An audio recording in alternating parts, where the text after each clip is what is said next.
another topic which is really booming in the market because you need very high technical expertise, okay, to be a threat hunter. Okay, just to tell you, I was looking for threat hunters in my company. My name is Rohit Deepak Sadgune. I head the entire threat hunting practice in Net and Ridge. I'm in the market since last 16 years. I'm doing threat hunting when there was no word called threat hunting. At the time they used to call log analysis. And I'm going to tell you how to do log analysis or packet analysis without any tool. There are a lot of commercial tools available in the market, but it is basically very costly. Second thing is that to pursue a career over there, if the tool get acquired by someone else, your job is on toss. Okay. So today we'll talk about threat hunting. Second thing is that everybody in this room, I will encourage you to start thinking about getting into this career. LLMs, AI, everything is there. As everybody in this room are using for constructive purpose, there are a lot of other people they are using it for destructive purpose. Okay? As far as my knowledge is concerned and my experience is concerned, 97.3% are attackers in the market. Rest of them are defenders. So the people who are saying that, okay, I'm securing cloud, I'm doing hunting, I'm a SOC analyst, I'm a pen tester, now doing proactive pen testing for my application, they are white collar people. Okay, they are doing this thing because they are a part of someone. Okay, but there are a lot of threat actors, groups, and everyone. They are not part of anything. They are doing this to get into the customers in our, let's say, the particular company, get ground level application data, something like that, and sell in the market. Now, when they do that, how you are going to search for them? That is very, very important. Okay. Now, best example. Okay, your name? Ritesh. Ritesh. Ritesh is having fever. Right now, Ritesh is having fever. Ritesh really don't know what type of fever it is. He will do a blood test. He will do, let's say, urine test. He will go do swab test. Then someone will tell, okay, he has a fever of corona, or he has a fever of malaria, or he has a fever of typhoid. So the person who gives the name, Black Basta, really fancy name. Okay, who is giving that? Someone has actually discovered that particular attacker. Okay, Z-loader. Okay, these are all the different attackers. What Shripad was talking about, there was a threat actor and group. The person who is actually behind them, that particular adversarial effect, to identify them is the job of the threat hunter. Okay, the person who has given the name Corona, the whistleblower Dr. Lee, he was in China. Okay, everybody knows because he was the first whistleblower. He actually gave the name that, okay, boss, this is the Corona. This is COVID-19, which is the 19th version of that. Okay, so the threat hunting is a field where you will be giving or you will be hunting that adversarial effect in your customer's environment, or let's say you join any company, you will be doing that for them. Okay, this is really, really important field right now in the market because for this you need expertise. Expertise, that doesn't mean that you have to have that much long experience. Expertise basically you have to do that things in your lab. Okay, you can build your own lab at your home as well.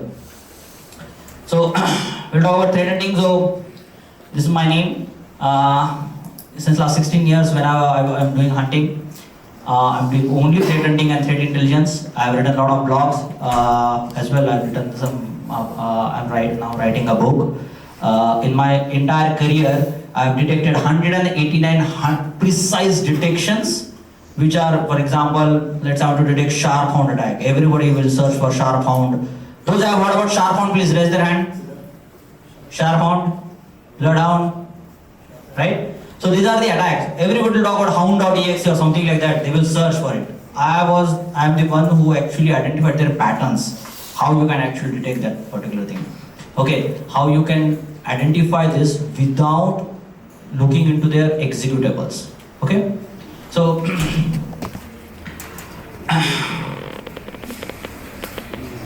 what is threat hunting? It's a proactive measure. Okay, that you are going to search for something in the environment, assuming that my environment is already compromised. Example, your name, sir? Amrit, you work for, let's say, XYZ company. Okay, I don't know. Now, Amrit is a threat hunter in that company. What he will do, he will think that, he will assume, he will create a hypothesis that my company is already compromised. Assume that he is using AWS. Okay, he has a lot of workload, India, somewhere Southeast Asia and US. Okay, he's going to assume that my AWS environment is compromised. Okay, I will make sure that you take out your notes and pens, because after this the questions will be there and my topic question will be difficult for you to understand, because this is not generally available market. And the most important thing, note, this entire PPT is not made of using ChatGPT. Okay, so this is based on my experience. So you will not find the answers in the you can say using ChatGPT or any LLMs. Now what he will do, he will assume that my cloud environment is already compromised with cloud snooping attack. He will assume that, he will create a hypothesis. Once his hypothesis is available, he will start searching into the cloud logs, VPC flow, trail logs, and lot of things. Okay, and his hypothesis, he has to prove his hypothesis wrong. If it is right, then the company is in trouble. If it is wrong, then it is good. That means there is no attackers in this environment. Okay, now if you think about what is the pillars of hypothesis, pillars of threat hunting, these are the 3 pillars of threat hunting. Those who have worked, those who have logged in into their domain controller, please raise your hand. In your college, in your company, 1, 2. Okay, those who have authenticated in Windows. Who are using Windows? Please raise your hand. Who knows Windows? Everybody knows. Okay. Do you know how actually it works? Okay. I will tell you all these 3 things which is important for you.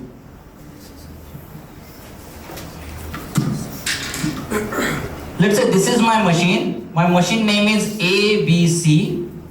Okay. This is my domain controller, DC. Okay. Now what is happening? When I'm going to say this is my DC name is, let's say, rds.com.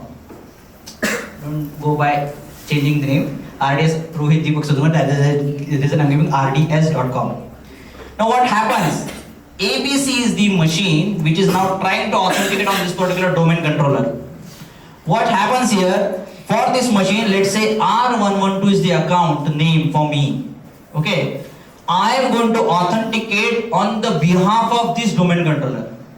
So there is a thing called as a 4624 event ID.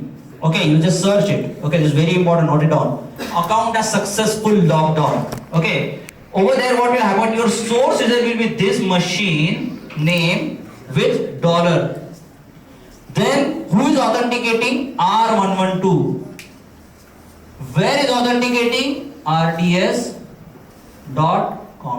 This is my domain controller. Okay, clear? Now what you have learned is the log. Now when you try to authenticate, it is going to use lsas.exe or winlogon.exe. That is your processes. Now when is going to authenticate to domain controller?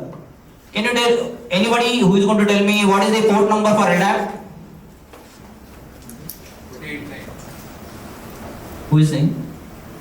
389, right? So that means he is going to authenticate to my domain controller 389 port. Okay, that is where your packets comes into picture. Can you see packets? So these are the main 3 pillars to get into these are the main 3 pillars of threat hunting. Clear? Logs, process and packets.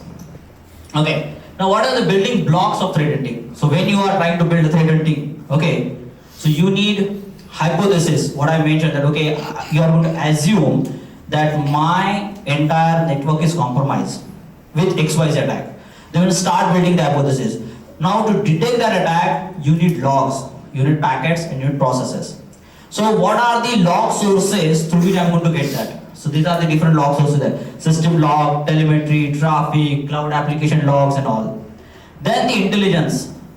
If I want to find a communication which is coming from Russia on my environment, don't you think it is suspicious? Right? If communication going from my environment to China, don't you think it is suspicious? Simple. But now think differently. Let's say I have a business in China. I have a business across the world. Now, Rohit is the user who is right now in India. In 10 minutes, right now is authenticating from China. Do you think it is possible? No. This is called land speed. Okay, that means I am authenticating here, within 10 minutes I am authenticating over there. So now to do that, first we will check which IP that account has used in the past. Okay, and what is the new IP that he has used. So now take that new IP and you have to correlate that to the intelligence what you have. That okay, whether it is malicious, non-malicious. 99% of the time it will be non-malicious. Okay. Then you will take that IP and you will say that okay, I want to identify what are the different users who are using this IP. What are the different IP under that. Those who know CIDR ranges, please raise your hand. In college, those who have engineering, please raise your hand. Those who have done engineering, please raise your hand. Please. Oh, everybody has done the engineering. Wow, I am the only one who has not done the engineering. Those who have gone through the book named Tenenbaum, please raise your hand. Tenenbaum. Third year, engineering, first sem. Networking. No? No? I don't think so. You don't have that sort of topic. Definitely you will be having that particular subject. So over there, what you will understand is, let's say I have IP 45.91.91.5/24. Those who have seen these sort of numbers, please raise your hand. Everybody. That's exactly what I'm telling. You have a fever, you don't know what fever you have. You know what this number, but you don't know what is this number is associated with. So this is called CIDR ranges, class range interval routing. So this numbers, okay. So I'm going to identify that say Rohit authenticated from India. After that he authenticated China, let's say China. Then this is the IP. Now what I'm going to do, I'm going to search for what are the different IPs under that last subnet. And I'm going to identify whether it is a malicious or not.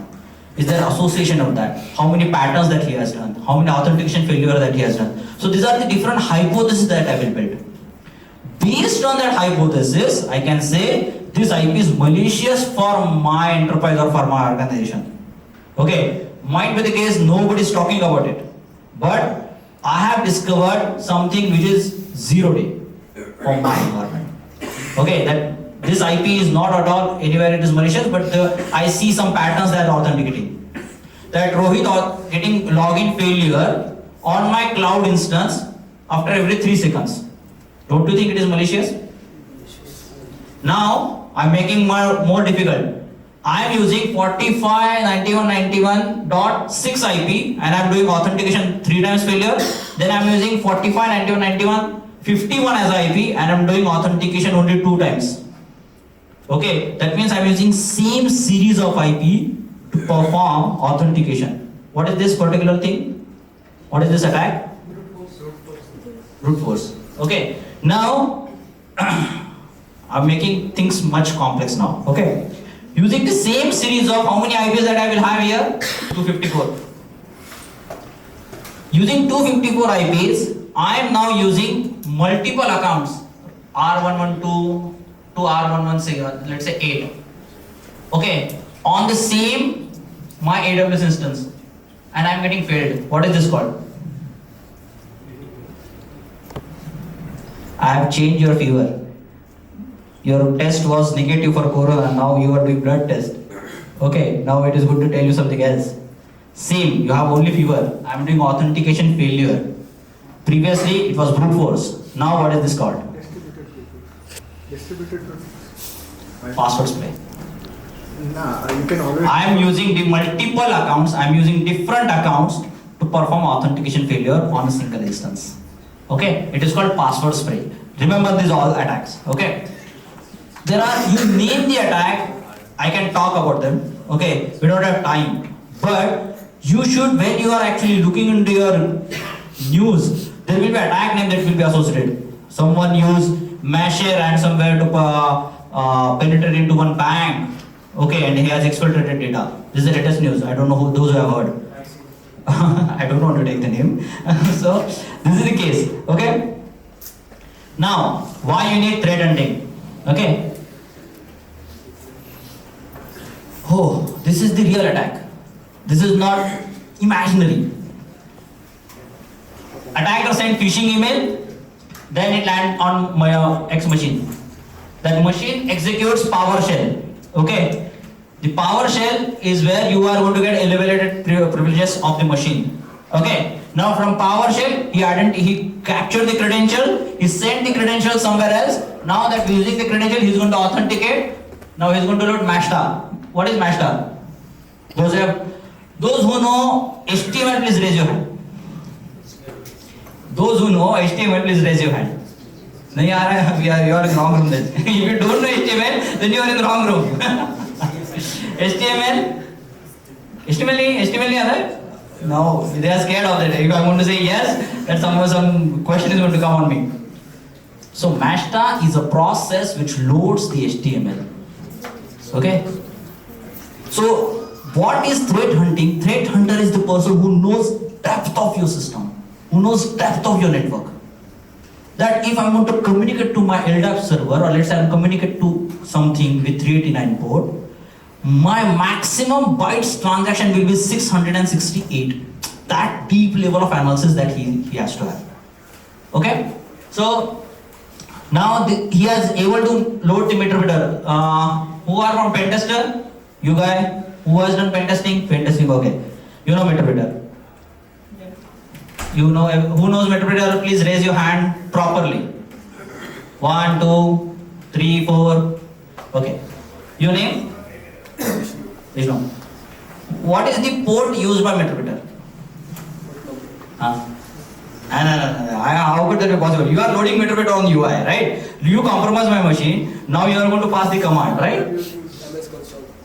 Okay, so but still MS Console has to communicate somewhere, right? So what is the port? Standard port.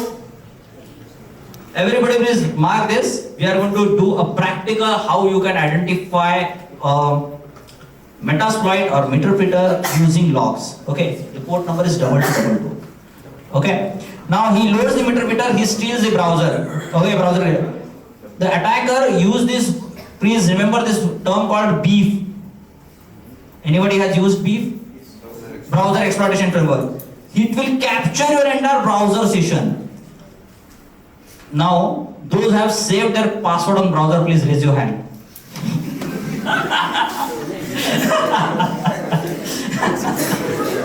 Okay, so don't do that.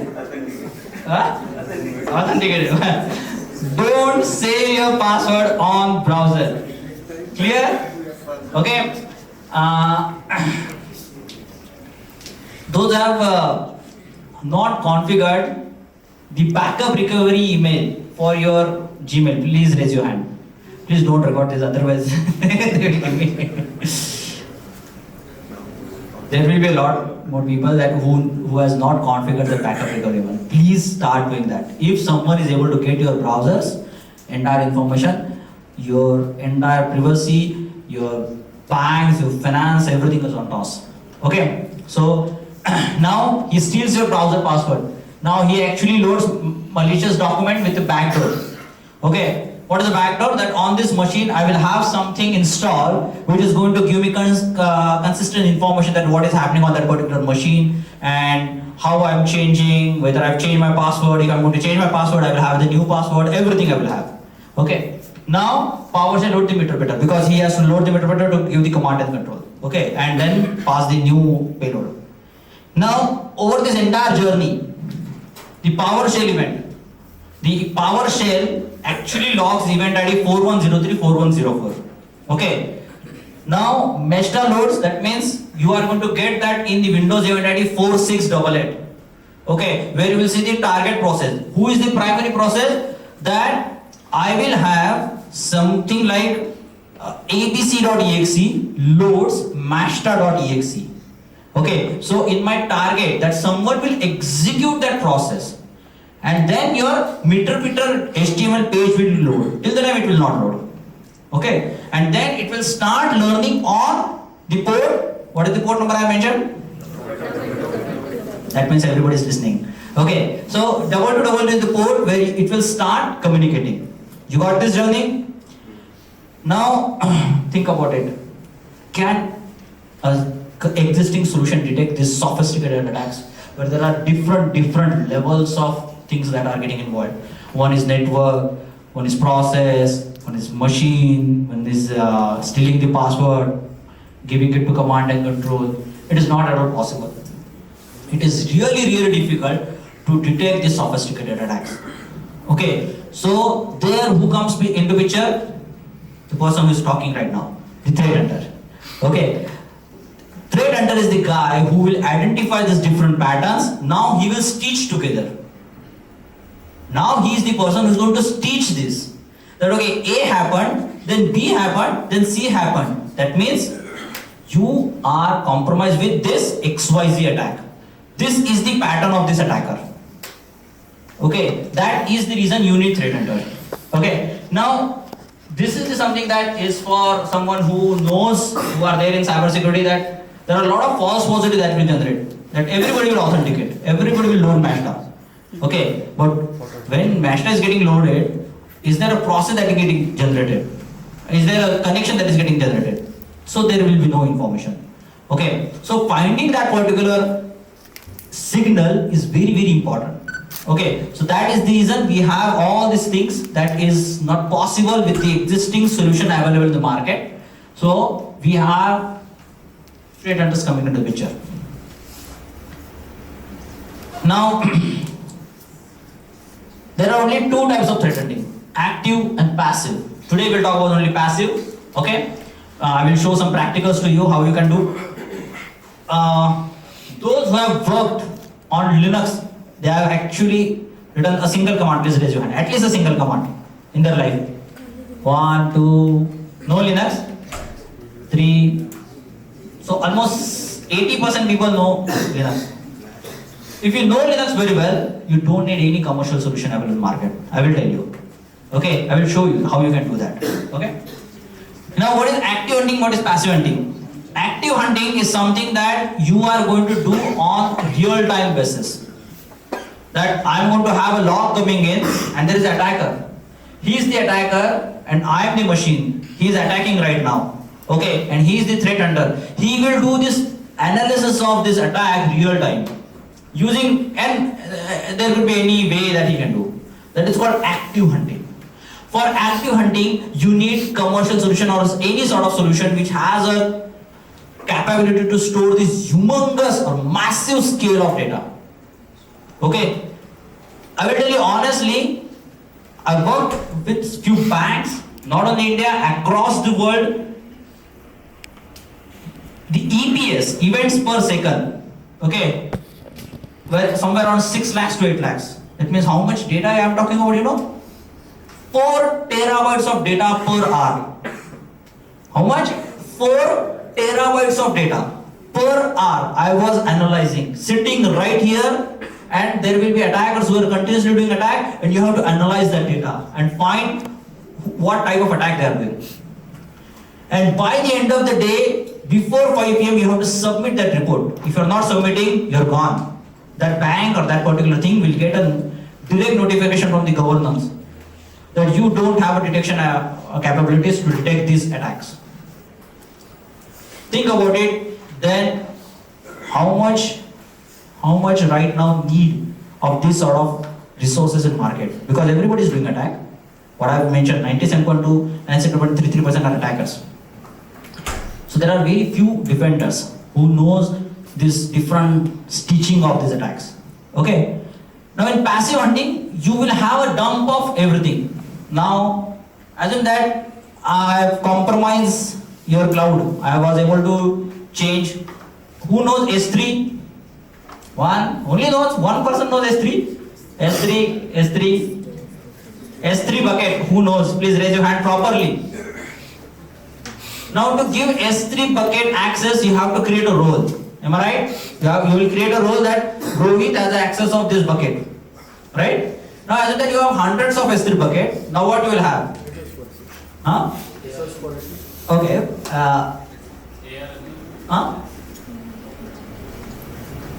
Then no. You have hundreds of bucket. Now what is the term that is coming in very important? You have hundreds of bucket. Rohit is having access to only 20 buckets, and this guy is having access to 60 buckets, and this guy is having access to all 100 buckets. What is this called? You are close to the answer.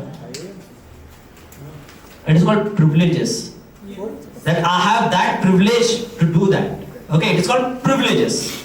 Okay, now when you talk about passive hunting, you know all these concepts of that environment, and you have dump of these logs or dump of these logs, packets or process, anything, and then you will do passive hunting. You will run commands, you will dump that into some database, you will write the complex queries to identify and everything. That is called the passive hunting.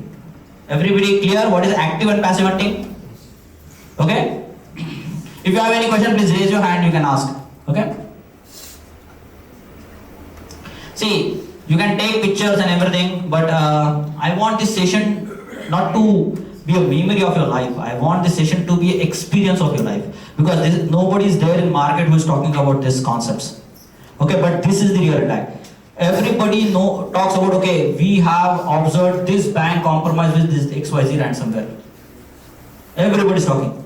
Nobody is talking about how that attacker was able to get into that bank, and then how he was able to exfiltrate the confidential information of the bank outside, and then blackmailing that bank or asking the ransom that if you are not going to pay that money, I will make that public.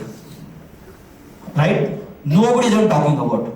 Okay, so this is a really important field of the market where there is a very massive gap. Everybody is like, people are reaching to LLM, AI, this, that. Nobody is talking about the grassroots level, the conceptual level of the attackers. Okay, you have a time to shine into this journey. Okay, this is the really good field for everybody who has not started their career as of now. Okay, or those who have started, they can also start getting into this field. It is very easy. You just need to know these concepts very well.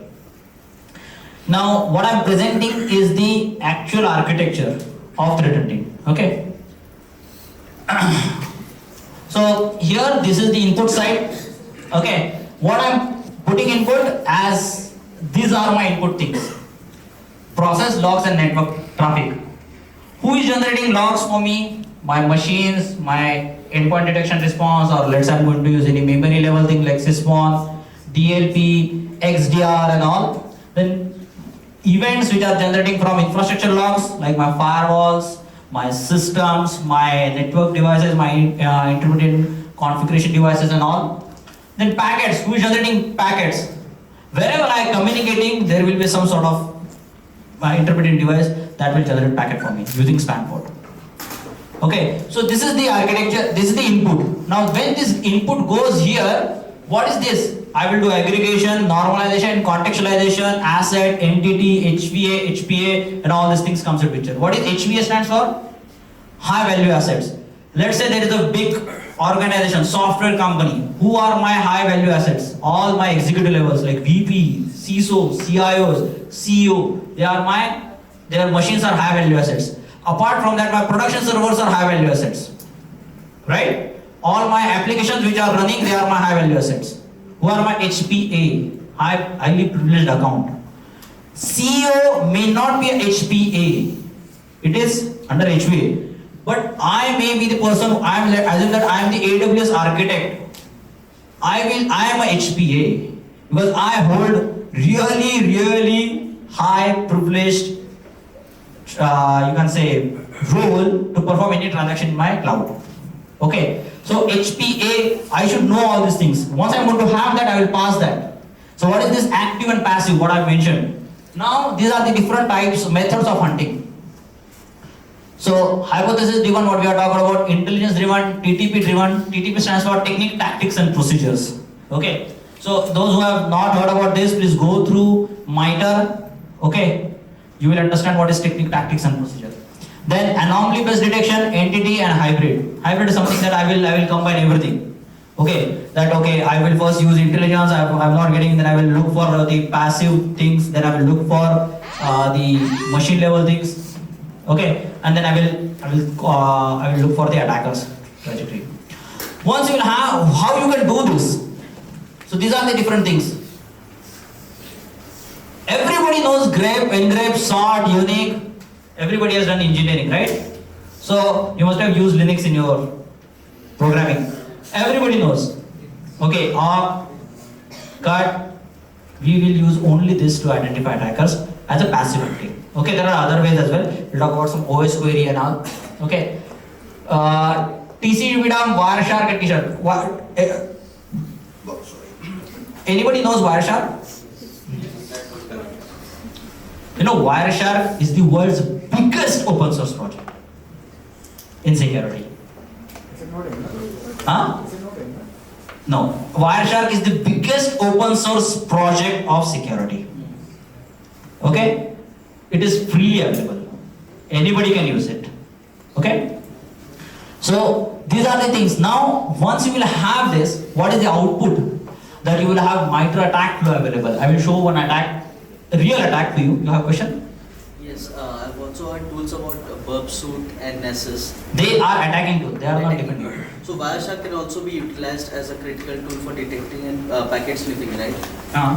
So how it is, it poses vulnerability to most of the, internal communications inside an organization. Suppose I have access to Wireshark, and so how can I utilize it to, for an offensive thing? Like what are the threats that comes from? If your machine is having Wireshark, Yeah. and if you are a developer of the company, that itself is the violation. Okay, policy violation first.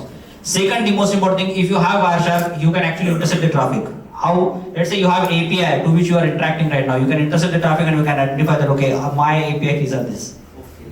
Okay, if you are not encrypted. Now, there is a thing called as a fingerprinting and footprinting. So if your traffic is encrypted, you can do fingerprinting. To where I am interacting, you will have that. Okay, what code I am using, you will have that. The message and everything, the other part of header and other thing will be encrypted. This is called fingerprinting. What is footprinting? How it responds back to you. Okay, I am interacting to my server. That server will say that, Rohit, you are not authorized to do this. Okay, that is the response that I want. There will be some scenario that he will not even respond back to me. There is a thing called as a deny. I am interacting to this guy. That guy is saying denied, and there is a drop. Deny, that means I will get some sort of response from their side. And drop, that means if I'm going to start interacting with him, he will itself drop that connection. Okay, I will not get any response from the server. Okay, that is called as the footprinting analysis. So these are the things that you need to understand. Okay, so do with encrypted traffic. In an encrypted traffic, even if you do Wireshark thing, you will all the data you will get is SNA. The server thing. I don't know what's the full form of it, but all you know is the domain it is connecting to and the port probably. But how would you know what is the encrypted data? No, we will not know. We will not know. But if you know, if you have the keys, you can actually decrypt that. Now, you're meaning that like which keys are you talking about? The decryption key, if you don't have right now. So if I'm talking to Google and I'm sending I'm doing a domain printing or something, I'm sending it. Unless Google's keys, how would you decrypt it? No, there is no way. But I know that you are interacting. I know how many people are now working on which project. Okay. Okay, I know that. Okay, let's say there is a software company which has 1,000 employees. Okay, and there is only one L3 switch, core L3 switch that you have. If you are able to connect to that and you are now intercepting the traffic, you know that okay, this guy is working on XYZ bank. I am working on oil and gas. Okay, this project is very important for me. How I will get into that. Now what technology they are using? I am using PHP, he using let's say Node.js or something like that. I know that if I want to get into that, I will do that. I have to learn that. So there are n number of ways that even a general IT professional can use this. But don't use that. If you use, Hindi में कहावत है सवारी सामान की खुद ही जिम्मेदार है. So don't use that. Make sure that you have authorization from your IT team. Otherwise, don't use that. It is on your laptop, on your personal laptop. You have to learn filters and everything. I've written a blog called Threat Hunting with T-Sharp. Okay, you can do this using command line as well. Okay, you can just search for it and you will get all the information. Okay, now this entire architecture is going to help you to increase your detection coverage. Currently, I don't have coverage in my enterprise for a attack. Moment I will have this, okay, I will give this information back to my detection team or the configuration team in AWS or let's say in cloud, or I will give this configuration to my network infrastructure team, and moment I'm going to give that, I will have the detection coverage available for this. Okay, so this entire exercise is to actually identify the attacker. It's not prevent. Moment you can identify something, then you can prevent. Okay, till the time, let's take example of COVID-19. Everybody was aware of COVID-19, but moment they know that okay, this is the way RNA changes and everything, they started developing their vaccine. Am I right? So first you need to know what is that attack, how it works. Then actually you think of okay, what sort of preemptive measures I can take against that, not the detection measures. Okay, so first you need to know what is that attack. Who helps over there? There are security experts who actually helps to identify this. You got this? Any question? Huh? Which? This?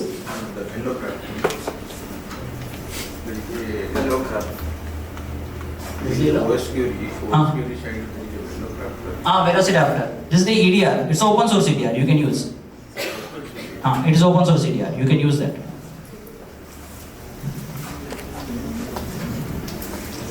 So let's do some demo. I hope you can see my screen. No?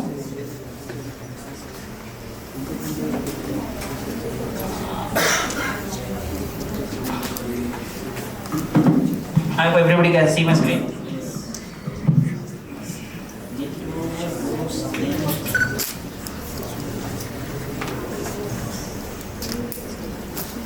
Duplicate.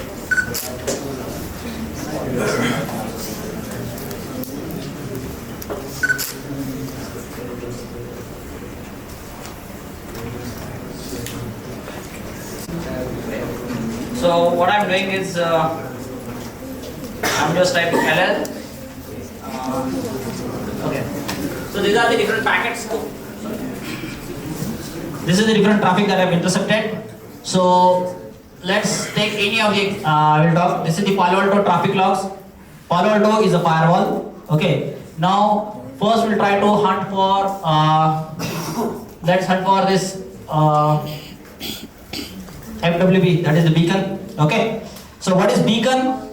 Anybody knows beacon attack? Okay. So there are multiple types of beacon that we'll understand. So one is constant beacon, periodic beacon, and everything. So this is the machine. I don't know how to do this. This is the machine, and this is my command and control center. I will communicate from this particular machine to this machine with this pattern. 1, 1, 1, then sleep period of 3, then again 1, 1, 1, then sleep period of 3, then again 1, 1, 1, then sleep period of 3. This is called as a periodic beacon. Okay. Now, what is a random beacon? I will communicate to this machine with 1, 1, 1, 1, and then sleep period of 2 seconds, then 1, 1, then sleep period of 4 seconds, then 1, 1, 1, 1, 1, then sleep period of 5 seconds. I am not keeping my pattern constant. It is called as a. Now there is a non-standard beacon as well. What is non-standard? I will communicate to the command and control on non-standard port. If you are able to do that, that means your entire enterprise posture is on toss, because non-standard port by default are not allowed in the environment. You cannot communicate on non-standard port from your internal machine to outside. Okay, except 8443, 8080, something like the web ports. Okay, if you are doing that, if your machine is able to do that, that means your entire enterprise on toss. Okay, your entire network infrastructure configuration is not right. Okay, so what we'll do, will in the interest of the time, I will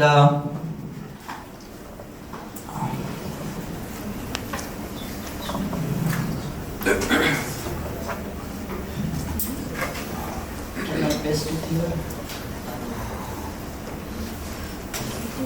Okay, So, what is this talking about? First of all, can you tell me what is this? Could you please just increase the font size? We are not able to see that. I wish I can. Anybody knows how to do this? Control Alt plus. No.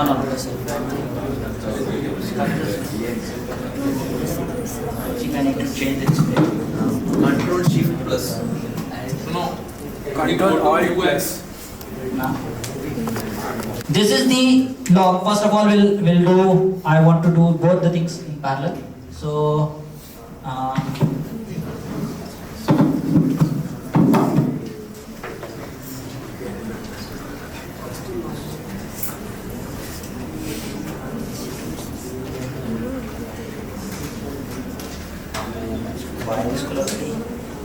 Head icon 10, Head, you have double H. Head, double H.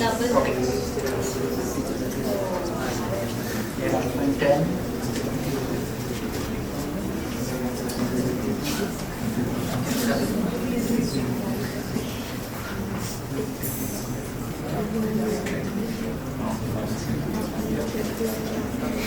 Hyphen N.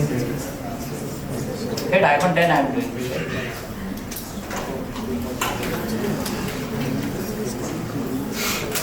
Okay. So this is the log. This log is for the beacon attack. Okay. Now where the beacon is going, this is the entire traffic. Okay. This is a blog URL. Okay. But how it is very important that someone was able to create a connection from the environment. Okay. Now this is the IP who is started communication. What is the port? 999. Okay. And this is the URL. Okay. Now I want to hunt for this particular thing. That okay, what is this all about? I have reached to this stage, so I will just run this. So what is happening here? This IP is communicating to this IP 59 times. How many? 59 times in 1 second. Do you think it is humanly possible? No. Now what is this domain called? In cybersecurity term, this domain called DGA. Okay, dynamically generated algorithm. This domain doesn't make any sense. Just like I have a domain, hackforlab.com. Okay, or let's say xyz.com. It makes sense. Okay, it has some sort of meaning, or it is something you will have. Okay, this domain is randomly generated. Okay, this domain is randomly generated, and this is where the communication going. Now see. 1 second, okay, 807, 10, 9, 8, 8, okay, 59 times, 557 times, 2 times. Do you think humanly it is possible? No. Okay, this is called as a passive hunting. Now what I have used here? I have used cut-d. What is my delimiter here? Comma, then F22. That is F22, this means column 22, 9, the source, destination 10, this is the thing, what is my domain, it is coming in, and 32. Okay, what I am giving this that I want from which machine to which machine, who has created connection, what is the domain. And now what I am doing, sort NR. That means starting with higher to lower. Clear? This is a very simple command. Everybody has used sort, unique, grep, everything. What I'm just making, I'm making it really effective to identify the attackers. Okay? I will give you another example.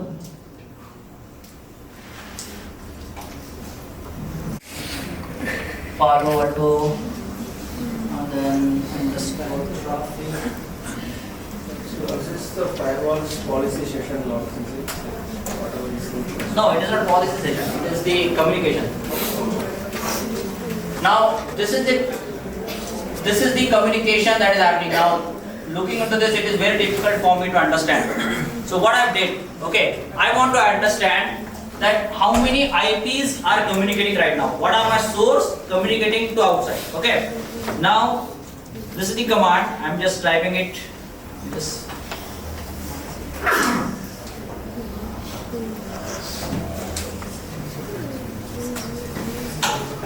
Now here I can see that this is the IP this is my destination IP. What I've done, this is my source IP, print 8. Print 8 is nothing but my source IP. If you see here, this is my source IP. This is my source IP. Now here you can see 45.202.35.86 communicated to me on 3 times. This is 3 times. This is what is why I'm getting. Okay. Now let's do some actual attack analysis. Okay. You got it? Basic, how you can just what I done. Op F, that is my print with which column? 8th column. Sort unique -c. Give me a unique count of that. Then sort NR. Give me the count based on the highest on the top and then lowest on the low.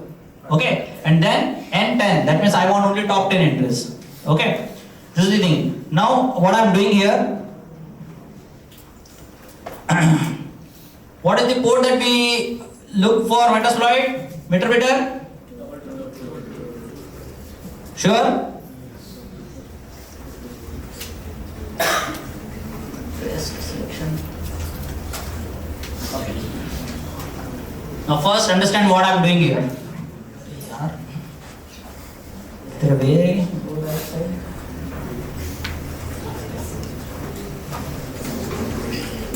Okay.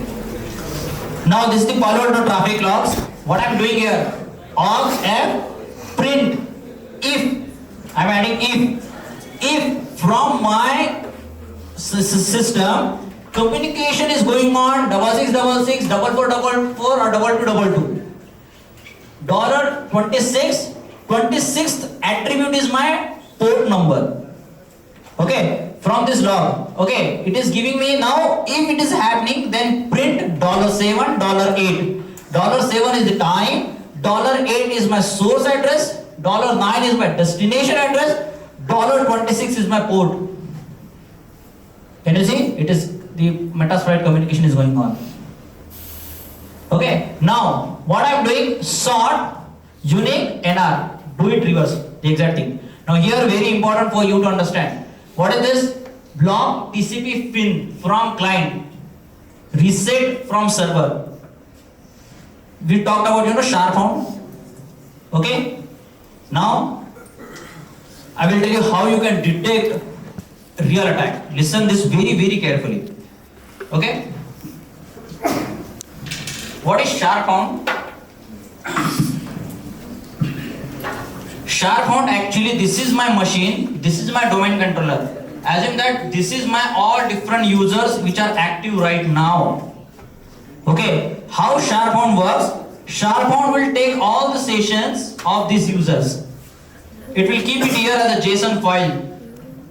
Now from this machine, sharp found will actually pass all these sessions to domain controller. On which port? 389. Clear? What is the LDAP port? 636. Okay.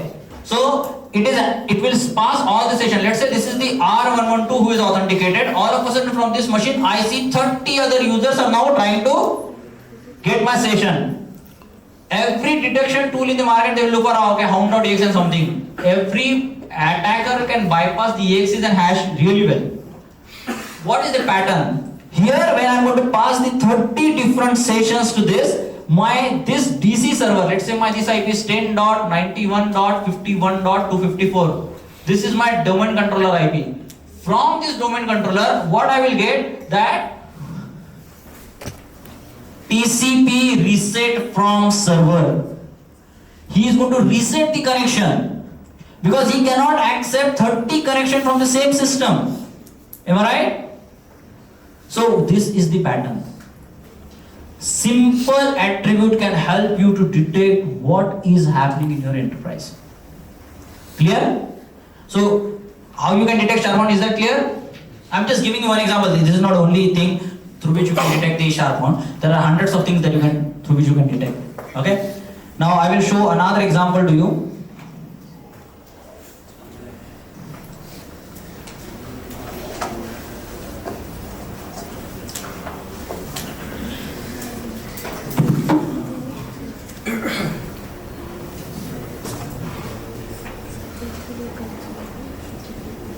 before I talk about another example, there is a thing called as a attack called circumvention of control. That means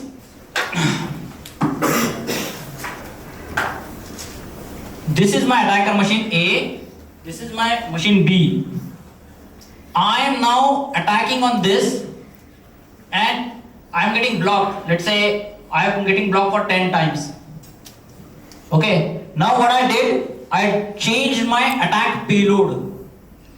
I came to know this is the FortiGate firewall. For this there is a vulnerability available and now I have changed my payload. Now what will happen? For the same IP, I will use this payload and now I am allowed. That means I did a circumvention of control over there. Okay, how you can detect that?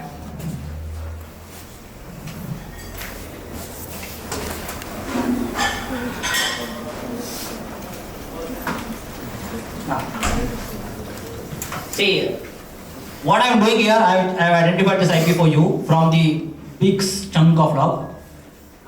Forget about this IP. What I am saying, give me anything which has blocked and allowed. Give me one particular IP for which there is a transaction previously blocked and all of a sudden it is allowed. Okay, here you can see there is a transaction which is blocked, then it got allowed.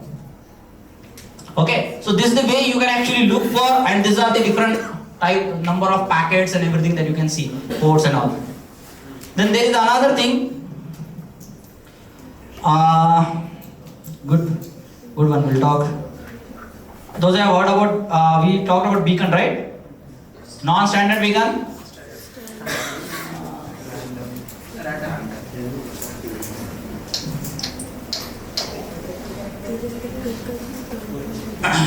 Now, yeah, this transaction is allowed. What I'm saying, any traffic which is going on 8443 and where my bytes transaction persistence and it is more than 10, this is where data will get exfiltrated. I am communicating to this machine. Okay, my bytes transaction will be different, but my packets will be different.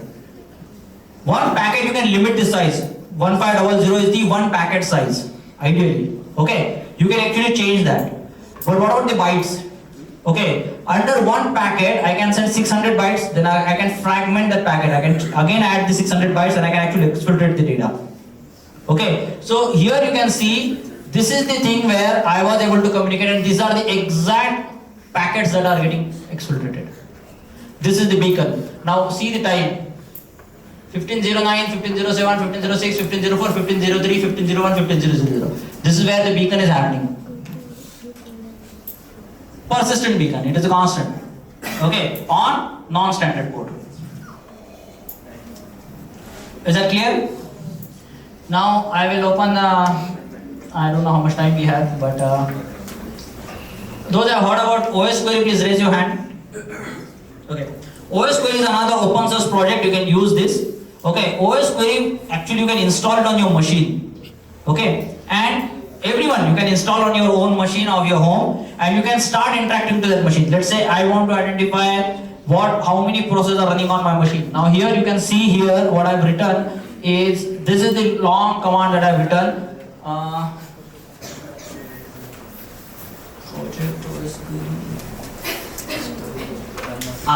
Can you see this command?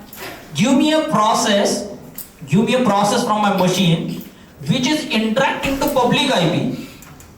Okay, ideally from my machine there should not be any process which should interact to a public IP. Here from this machine I can see this is the process path, okay, name of the process, and this is the IP to which it's interacting and what is the port. Now this is on the process level. Now when it gets converted as a transaction, it is called log. So understand this very important concept.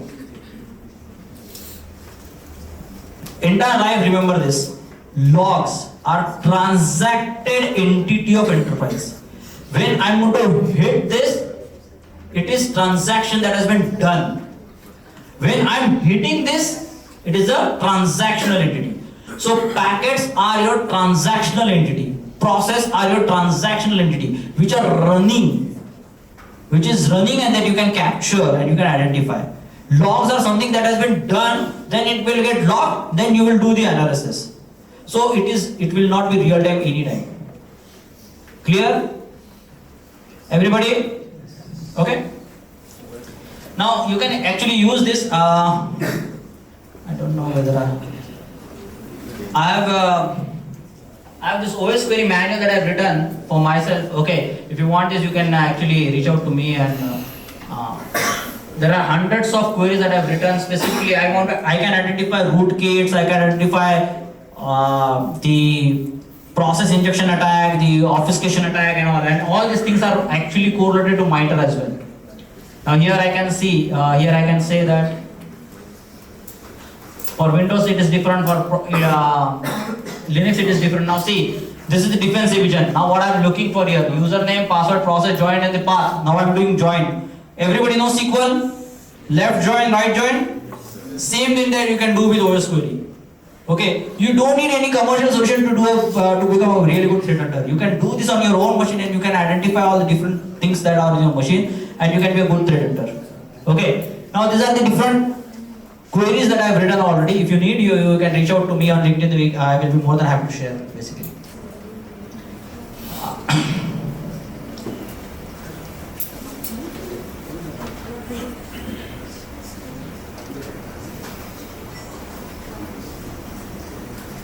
So we talked about methods of hunting, the TTP level and all. So let's talk about real attacks, and then we'll stop. These are the different attacks. Credential dumping. I can dump the credentials. Okay. What is watering goal attack? Anybody knows? Watering goal attack. This term is coming from jungle, forest. I am a lion, or I am, let's say, crocodile, or I am, let's say, cheetah or someone. I will not run behind this guy. What I will do? I will hide myself into pond, because I know by the end of the day, every animal will come to have a water in the pond, right? Moment that animal comes, I will come out and I will grab it. That is called watering goal attack. So attacker are also using this technique. Okay, this is called watering goal attack. They will redirect to somewhere else where you are not supposed to get redirected. Okay, that is a watering goal attack. Then lateral movement. This is coming from, again, the general. Those have heard about caterpillar? How caterpillar works? Caterpillar is nothing but A, 2, 3. 1 is to 2, 1 is to 3, 1 is to 4. Then it will move again. Then 2 is to 5, 2 is to 6, 2 is to 7. Then 3 is to 8, because it moves like this. Right? It is called caterpillar movement. So attacker uses the same technique called caterpillar, from A machine to B machine, A machine to C machine. Then he will identify whether this machine has a crown jewel application. No. Then A machine to production machine. Then it is production machine. Then he will actually go into the production. Then he will move laterally. This is called caterpillar movement. What is spider movement? Those who have seen the spider wave, please raise your hand. Everybody, right? So that is called spider movement. A is to B, B, so it will be like this, right? Right? This is the spider lateral movement. Okay, attacker actually uses this. Okay, I have detected all these attacks. Then DGA we saw that. Beacon attack, these are the different beacon attacks that we have. Okay, low frequency beacon is really difficult to identify. It is invisible to actually look into the logs every day and look for. Example, I am the attacker. I want to exploit data from this company. I will send data to this command and control center. Every day, one packet. Every day, only one packet. This is a low and slow kind of attack. It is very difficult. Then, fast flux and DNA shutting, we'll talk about it. Fast flux and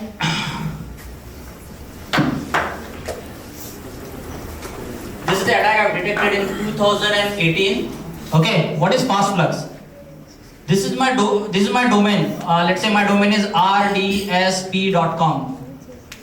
What is fast flux stands for? Behind this domain I will have one IP. Let's say 57.91.99.1.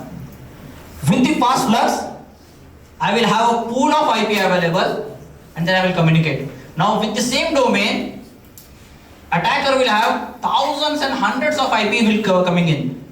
Data structure, those who have gone through data structure, stack, FIFO, Philo, round robin. Attacker uses round robin mechanism. That he will change IP continuously in round robin fashion. That is called as a fast flux. Now what is DNS shadowing? In DNS shadowing, I will have this rdps.com as a one domain. Under that I will have r1.com, r2.com. So for one domain, I will have hundreds of subdomain. Okay, that is called as a shadowing attack. Okay, the attackers who are actually listening, okay, please remember this. Please try to perform the attacks.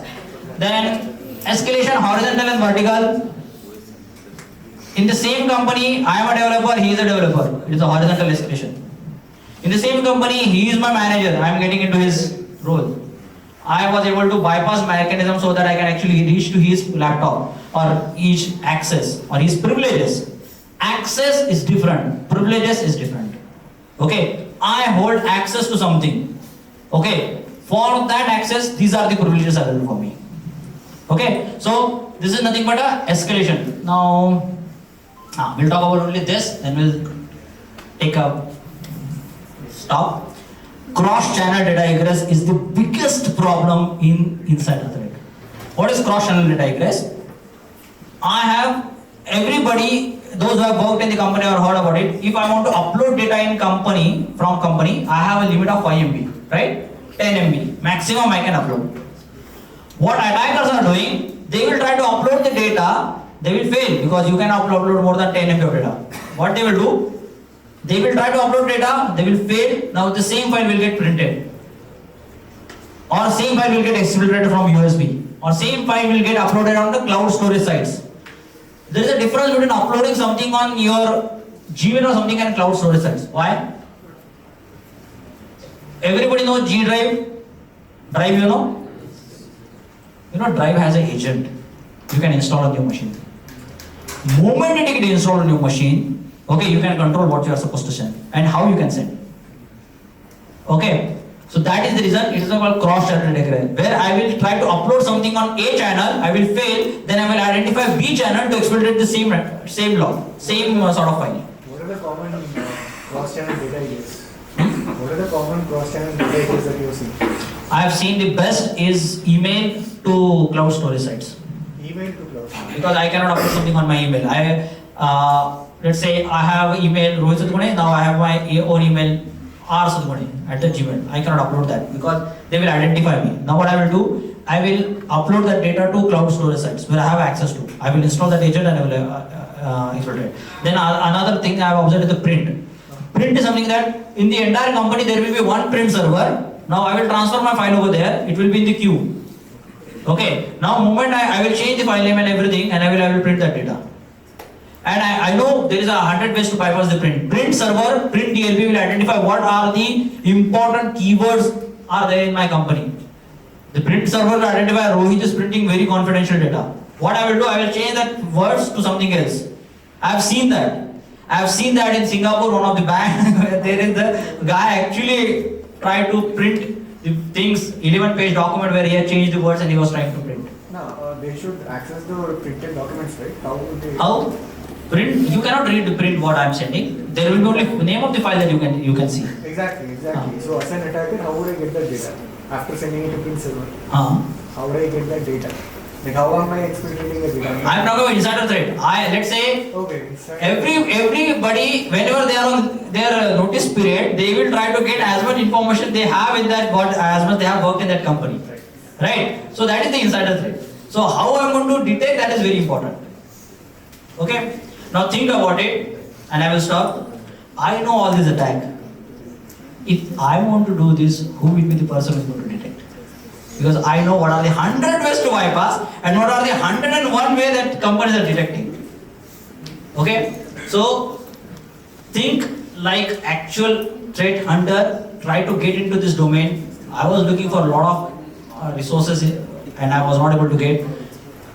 There's a very massive gap in the industry for the threat hunting. Okay, I will stop. I will share my LinkedIn. Okay, if you want to get in touch with me, please reach out to me, and please post it on LinkedIn what you have learned from this. What are the different attacks that you have learned? Okay, how is the book this domain is all about? Tag Security Board Committee and me on LinkedIn. I will be more than happy to reply over there. Okay? Clear? Any question, comments?